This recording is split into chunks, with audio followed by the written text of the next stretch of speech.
Good evening, everyone. I appreciate you getting on the line. I understand that there are some questions regarding the budget process that took place over the past 2 days.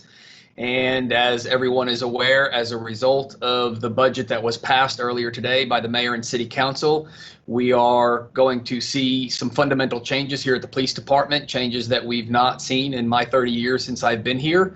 And this will be due to both the budget cuts that were made to the police department, as well as the plan that is in place to re-envision and to look at how we do policing in the future.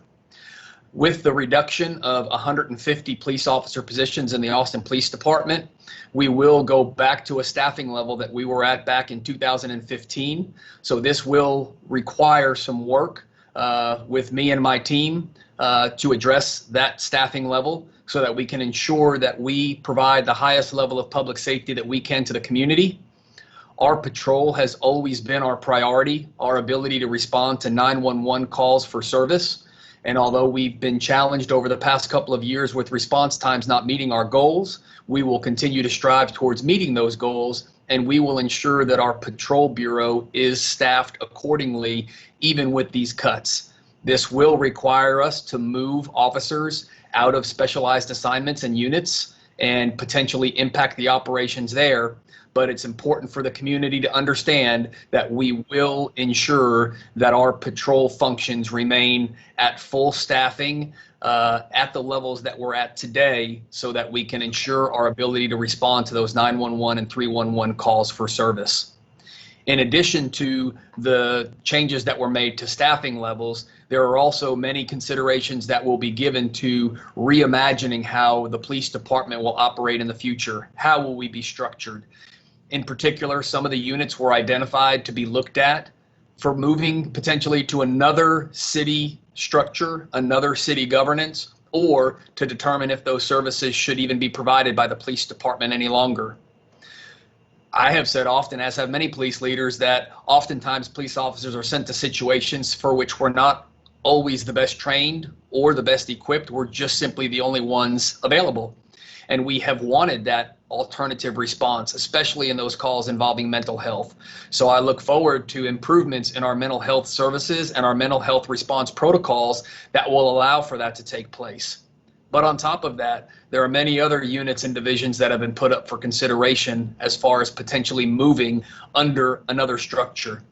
Those include the forensics lab, the 911 lab, the 911 call center, some of our support services and strategic services, our internal affairs, special investigations unit. So these are all conversations that are going to take place and decisions that will be made in the coming months.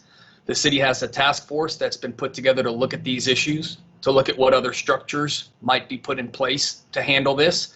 And as a police department, our role will be to implement the changes as they are designed and as those decisions are made. There are also other things that will be under consideration to determine if we would still perform those functions or if those functions would go over to other entities as well. Again, we're only hours after the budget passing. My team and I and others were still looking at the impacts of all of the budgetary decisions. The most significant will be the reduction in staffing, and that will be the one that we address first. But again, we're only hours into this budget, and we will be making decisions on which officers will potentially have to transfer out of their units and back into patrol. Again, understanding that patrol is our priority, and we want to ensure our ability to respond to those 911 and 311 calls for service. So with that, I will open it up for questions at this time. But again, I want to ensure this community that if you call 911, our officers will respond. That is one thing I know is the hearts and minds of our police officers, and they are committed to serve this community. And I do not expect that to change. And we will ensure that we do everything we can to have adequate resources on patrol to address those calls for service. Chief Brian Manley, it's Jordan Bonnke at CBS Austin. I wanted to see if you had any comment on the proposal from the city to demolish or get rid of the APD headquarters and use it for something else.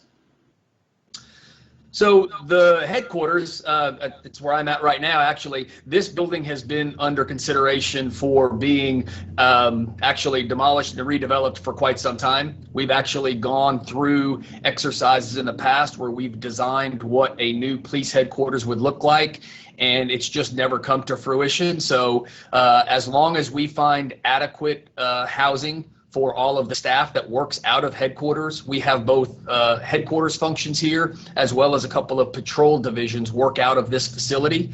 So as long as we can find adequate location and space for us, then we would stand ready to participate in that process.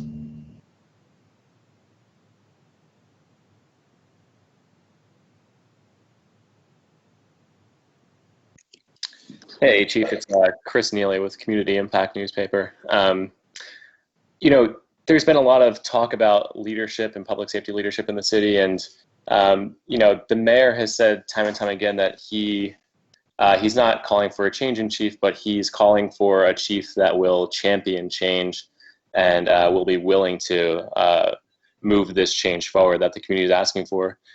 Do you see yourself as that chief? Absolutely. I think that we have a history at this police department. One of the things I'm proud of is the work that the men and women at the Austin Police Department have done in advancing change. If you look at some of the accomplishments, especially with policy changes we've made to cite and release, trying to minimize the arrest for low-level violations, work we've done with the juvenile curfew because we realized the impacts that had in certain parts of our community. And there are many other examples where we have moved forward what we think are progressive advances in policing. And I know the men and women of the Austin Police Department will continue to do that. Chief, this is Audrey with KUT Austin. After the vote on these cuts, do you have any plans to resign? This isn't about me and my plans. This is about our community who needs a police department that can provide them the level of services that they deserve. And it's about the men and women of the Austin Police Department that I'm privileged to be with and have spent my career with that deserve a department and a community that supports them. So that's the focus. Hello, Chief. Yes. Hi, Tony Cantu-Attach. I'm sorry.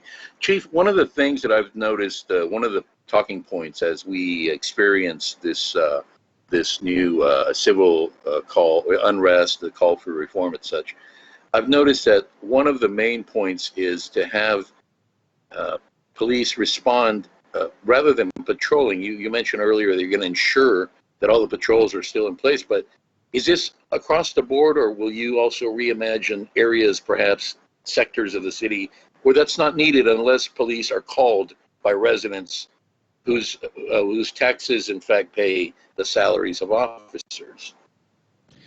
So I can't imagine we would ever have a part of our city that didn't need to be serviced by patrol, just routine patrol, just driving through, so that we have the opportunity to know those residents and they know that we are looking out for their safety.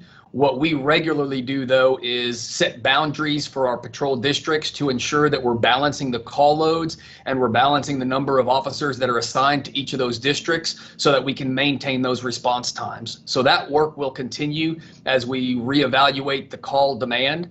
And if future changes that we make as a police department impact the calls that come in and the demands on our services, then we'll rebalance again to make sure that we're providing that level of service across the city. Thank you, Chief. Hey, Chief. This is Austin Sanders with the Chronicle. I want to follow up on the leadership question. So if you see yourself as the progressive chief that council and advocates are calling for, clearly very many of them don't see you as that person. So how do you plan to win back that trust of the advocacy groups and council? Again, I think that our department has a history of advancing progressive policy and of outreach to the community and building relationships. I understand there's been some strain to those relationships as of late. I'm well aware of concerns that have been expressed about my leadership. I have remained committed to moving this police department forward in those ways that I think are appropriate. But I also think that it should be expected that a police chief would express their concerns based on their experience and really education in this area, so that those that are making decisions for our community are making decisions that are at least informed by their public safety leaders. So I have always seen my role as one of informing those that are making the decisions, but then of carrying out the decisions once they're made. Hey. Chief, sorry, you go ahead. Okay, hey, this is Jacqueline with KXAN. One of the people who are affected by this budget change are people who are expected to be cadets in the next classes, and some of them have, moved from other places and sacrificed some things. So you're wondering what happens in these situations? Would they be compensated in any way or helped, or is this just a no-win situation? So we have reached out to all of the cadets that were supposed to be in the July class that then got pushed to November, and now, of course, we're not sure when that class may begin. We've reached out to each and every one of them. The ones that have moved to Austin, we have engaged with them on what their employment status is right now, and there are several of them that we are going to bring into the department as temporary employees in places where we can find work for them to do, again, because they gave up jobs and employment and a salary in other places coming here in the expectation of a job. So we're going to do everything we can to help them while we await the beginning of their cadet class.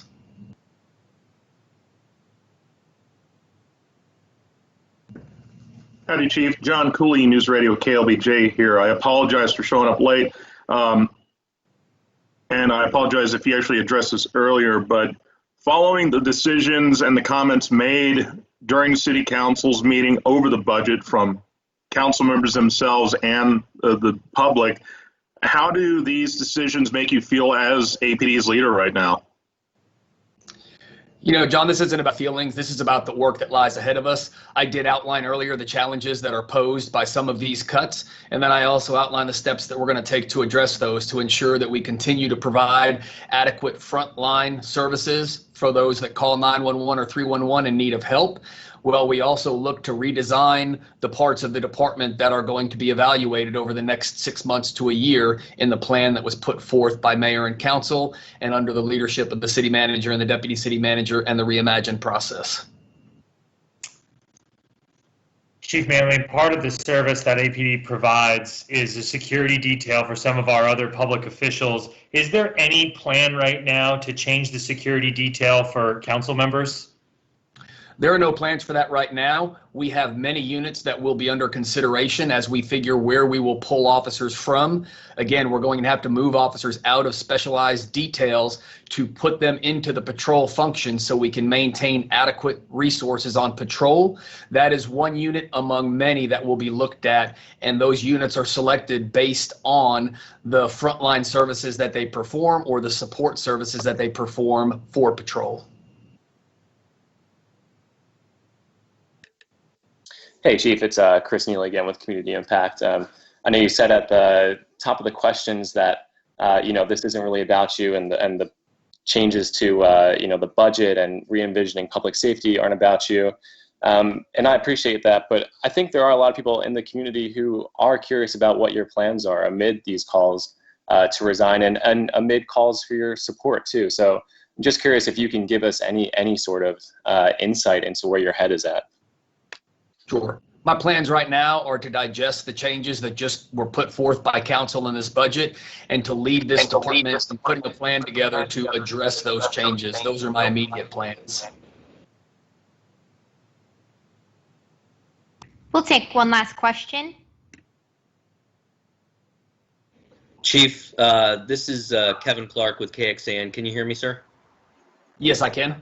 Okay. I just joined the call. I had just gotten off the phone with one of those would-be cadets in the class, and that person just talked about the frustration and knowing a lot of the other people, some of them who were in active duty military, some of them who moved from states like California and Washington, D.C., Florida, to come down here only to learn they won't be able to participate and may even be looking to change careers now. Anything you want to say to them? And I know certainly this wasn't your own doing, but is there any possible compensation for those people? What kind of happens to them now? So I did go through earlier that we have reached out to each of those cadets especially those that have already moved here, to talk to them about employment status. And we actually have offered temporary positions in the police department to several of those that needed it, so that we could, again, help them support themselves and their families while we await the start of the next cadet class. This is not a position that anyone wanted to be in. We were unaware that we were going to have a delay in this class, and we already had, obviously, cadets that moved here. This is not good for us as an agency. It is not good for those cadets and their families, and it's not good for the reputation of the Austin Police Department in the recruiting circles. But we are where we are, and we're going to do everything we can to help those cadets that had already moved here during this period until the cadet class starts.